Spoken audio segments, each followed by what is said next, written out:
In the first episode of Dino Fury, Zato, our Red Ranger, talks about the Morphin Masters, as they were the ones that gave him his powers in the past. Now, to a regular fan, this might just be some exposition dump to tell you where the Ranger powers come from.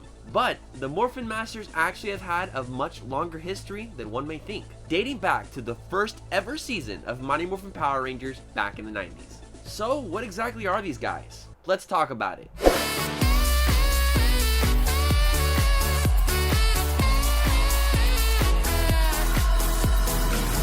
Yo, what's up everybody, it's Este here, welcome back to another video, and today we'll be talking about the Morphin Masters, these mysterious figures that just gave the Dino Fury Rangers some powers. Who are they? What connections do they have to the Morphing Grid and to the rest of the Power Ranger history? We're gonna talk all about this today. So hey, the Morphin Masters, not to be confused with the Master Morpher, that's a completely separate video, which you should check out actually. I need everybody to smash the like button because 1,500 likes and I'm bringing more videos just like this one. I know how much you guys love the Explain series. If you haven't seen the rest of the series, link in the description down below to the playlist. And don't forget to subscribe and ring the notification bell to join the E-Squad today. A small percentage of you actually subscribe, so I would really appreciate it. Join the E-Squad today. I love you forever. Let's talk about it. Now, the Morphin Masters first appeared in episode 7, that's right, episode 7 of season 1 of Mighty Morphin Power Rangers. That's way back.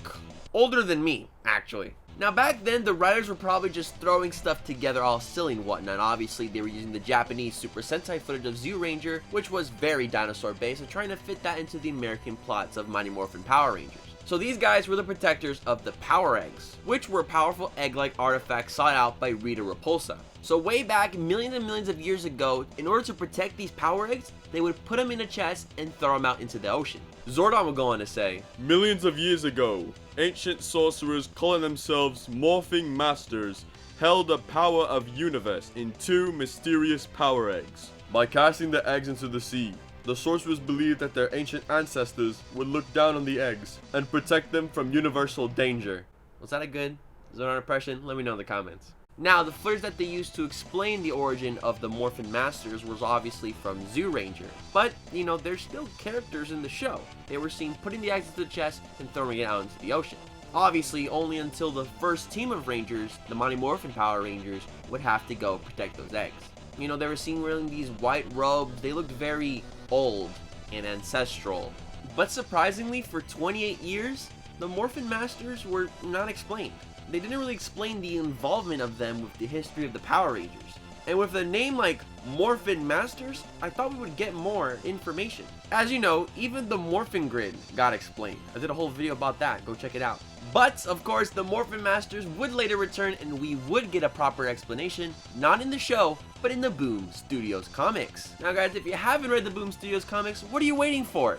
Go read them, they're really good and really fun, and sometimes they're just better than the show in terms of entertainment. These Morphin Masters were finally getting meaning. The Morphin Masters became more prominent starting in the big Shattered Grid crossover story events, and were portrayed as being outside the moving world that the Power Rangers would reside in. We get a mention of them when we meet the 3 emissaries, which were a trio of entities who would represent the Morphin Masters, as they were their mentor. They would have messengers who talked to mere mortals and were less interested in being involved in what they called human resources, as in dealing with stuff on Earth with the Power Rangers. And these guys would adopt the appearance of the Power Rangers, mainly specifically the 3 colors, red, blue, and yellow. These guys are not human. They refer to humans actually as mortals because these guys are genderless. And they didn't really have a distinct form, just shifting through the different Ranger forms seen throughout the years. They existed out of time, meaning that they were a mentor for the Morphing Grid and all the different Power Rangers.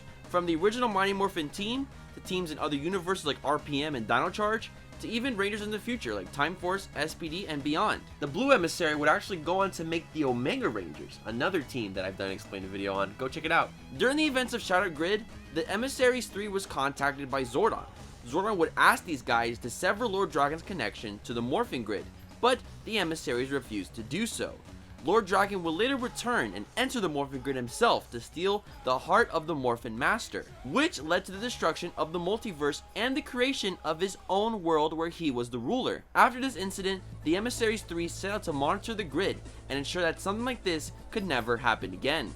But it wasn't until the comic book storyline Beyond the Grid was where we actually got the chance to meet a Morphin Master. So after decades and decades of waiting, we met Praetor, who was the main antagonist of Beyond the Grid, being a self-exiled Morphin Master who led the Crimson Raiders, and seeks a powerful energy source called the Solarix in order to obtain vortex energy. And we would learn from him that the Morphin Masters would study the Morphin Grid, as this singularity was definitely very interesting, and as their whole society was ascended and connected to the Morphin Grid itself. Now, the Morphin Masters look a little bit different from their first appearance in Mighty Morphin Power Rangers, but the flow is kind of the same. You know, we got some white, some color accents, maybe they just got a suit upgrade, you know, fashion. Fashion is always evolving, especially in godlike entities. The Morphin Masters would find a planet full of raw Zeo crystals. That's right, the Zeo crystal from Zeo that made a team of Power Rangers.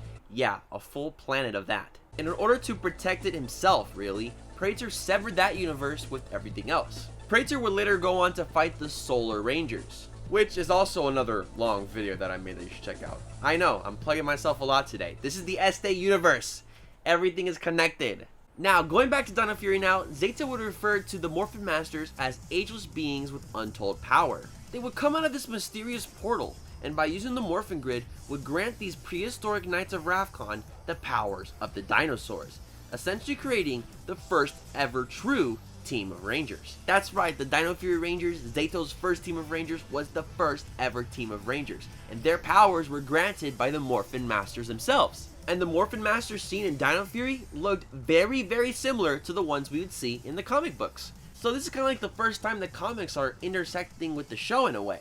After granting these knights the powers of the Dino Fury Rangers, they would give them a variety of Zords and armor to aid them in the fight. And even though we would find out that Zeto's team didn't really make it out of that fight alive, you know, we can still appreciate the Morphin Masters for what they did to protect the universe from evil, making teams of Power Rangers. Considering the Masters' connection with Zeto, one can assume that they will more than likely reappear throughout the season of Dino Fury. And it may be possible that these characters could have a similar role to the Master Rangers that were seen in the Dino Fury's original source series, the Super Sentai season, Kishiryu Sentai Ryusoulger, as they are the ones who showed up every once in a while during Ryusoulger to help out the Sentai team. And even though we got so much explained recently, there's so much question in the air. In what other places in time has the Morphin Masters interfered and made teams of Rangers, or used the Morphin Grid to protect the world from evil? Let me know in the comments down below. Thank you so much for watching this video, I really appreciate it. Don't forget to follow me on Twitter, Didonfuego. I'm also on Instagram, NotDonFuego. I love you guys so much, have a great day, morning, evening, afternoon, wherever y'all at. I'm Este, and of course and as always, stay awesome everybody.